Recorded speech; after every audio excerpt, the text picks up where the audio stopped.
In the past few months, let's be honest, you've seen a lot of crazy things happen. Whether it's the worldwide quarantine, a complete shutdown of the world's economy, or even one of the worst stock market crashes we've seen in the past century. Now, despite all the insane news lately, there's one part of the crisis that seems to have hidden under the radar, and that no one is talking about right now. Yet, this would very likely be the top story in the world any other time in history if it weren't for the pandemic overshadowing it. Now, if I mention the words the United States, Iraq, Iran, Russia, China, Saudi Arabia, and Canada, does that ring a bell?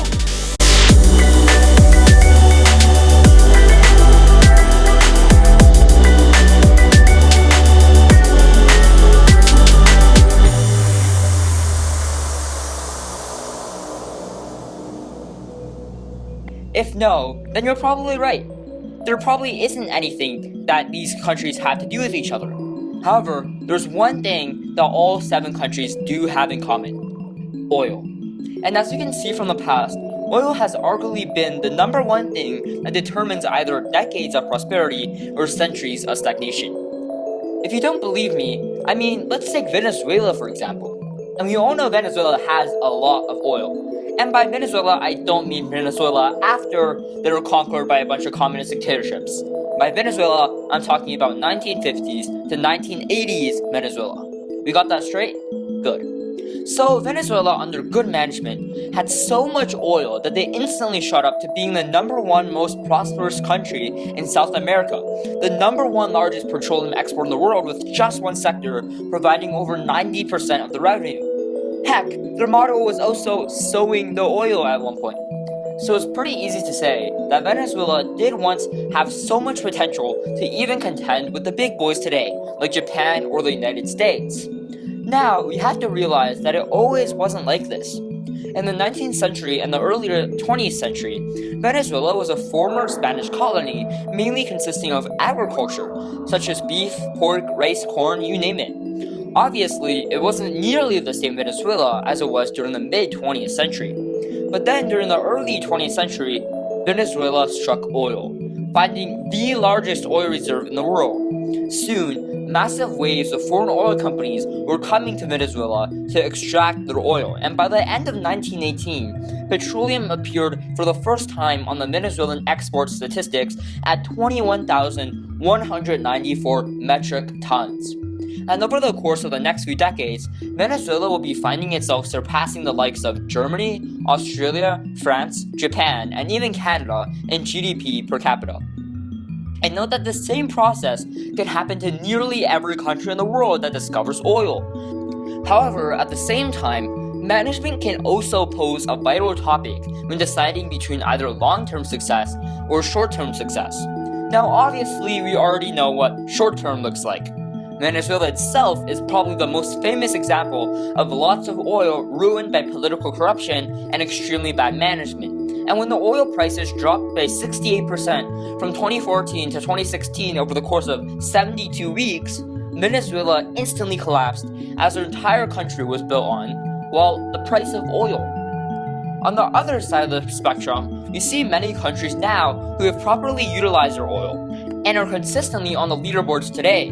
Let's take Norway for example, who today have the 6th highest GDP per capita in the world, 2nd wealthiest in terms of monetary value, consistently seen top 3 in terms of standard of living, and also have the 2nd largest capital reserve in the world as of today. But unlike Venezuela, Norway was smart with their oil and had a reserve fund as well as a diversification plan that led them to be on all these leaderboards. Now, you're probably wondering, okay, I just took a history class about Fidel Castro, so? Well, let's bring this back to today. You see, just in January, I was like anybody would, fueling up my car at my local gas station. And looking at the price at the time, it was around $85, or about $1.40 per liter. Now, just this past week, wearing a hazmat suit, went to the same gas station and I started wondering whether gas companies now have some preference towards people in a hazmat suit, because the gas price was now astonishingly $50 or 83 cents per liter. Now, doing my research, that was when I realized that something bad had happened to the world economy. You see, in the past 12 weeks, the price of oil has dropped by 68%. Remember that number somewhere? Yes, this is the very same price drop that caused the entire country of Venezuela to completely collapse. The only difference is that this occurred over 12 weeks, a sixth of the time it took in 2014. Now, what does this mean? Now, looking back in history, this is actually the sharpest decline of oil pricing the planet has ever experienced. However, like I said before, this really isn't what everyone has been focusing on recently, even despite shattered records, because of the news cycle and events that has taken place today. So, now you're probably asking, what in the world, how did this drop happen? Well, my answer would be that it happened for two reasons. Now, first, the one you probably heard of. As everyone is in quarantine and the world is in a complete lockdown, obviously the demand for oil has decreased as less transportation and energy was needed. Now, to take into scale how significant transportation is, roughly 2/3 of all extracted oil is put towards transportation. And today, over 90% of all transportation has completely stopped, meaning that the need for oil has just, decreased. Now, if the complete shutdown of the world weren't enough to completely destroy the oil and gas industry, there's actually another reason that definitely would. You see, in early March, many worldwide leaders from Saudi Arabia, Russia, and a bunch of others were discussing oil. Saudi Arabia, who up to today still maintains the world's largest crude oil capacity in the world, said, you know what? How about everyone cut their oil production so that the oil price won't completely collapse and instantly leave all the oil workers in the world unemployed? Now, most of the countries agreed to this, except for one. And by now, you probably know what's coming. It was good old Russia. You see, Russia was secretly hoping that while all the other countries would cut their oil production to obviously maintain stable prices, Russia wouldn't. Therefore, everyone else's oil would be a heck of a lot more expensive than Russia's.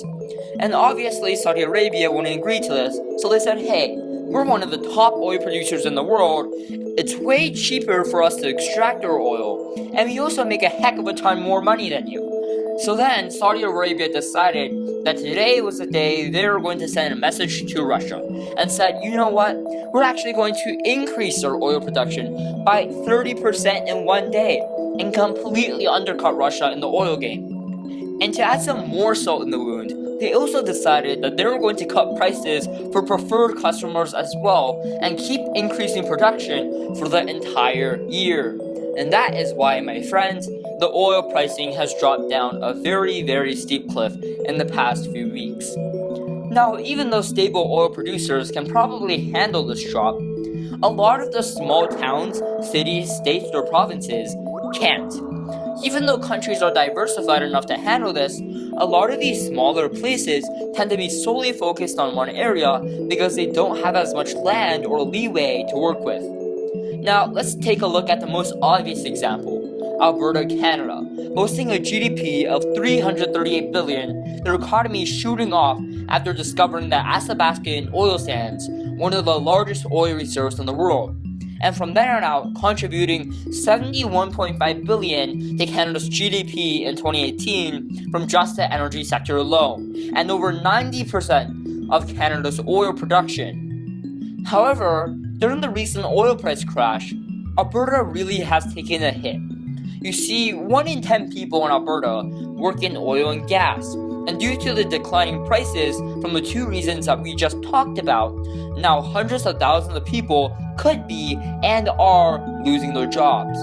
Also note that this same process can be and is being applied to all the other places out there who rely on oil, not just Alberta. Now, even on top of all of this, there still is more. Now, usually, when cities or towns go through something like this, they see decreases in population, increases in bankruptcy, and even more so in unemployment, homelessness, and crime. And when you pile all those problems on top of one single town, let's just say the results aren't too good.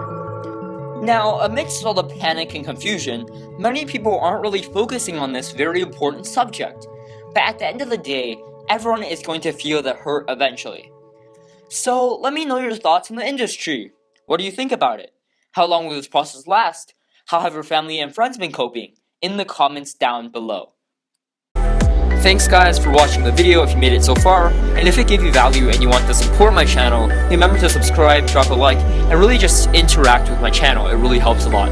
I've really had fun making these videos as of late, and especially when I know it can reach some of you out there and really make a difference. That's really my passion for making these videos. So for now, that is the video. If you want to check out my other videos, my channel is mainly about financing and current events, and if that sounds interesting to you in any way, you can go check it out, and I'll see you guys hopefully in the next video. Thanks for watching.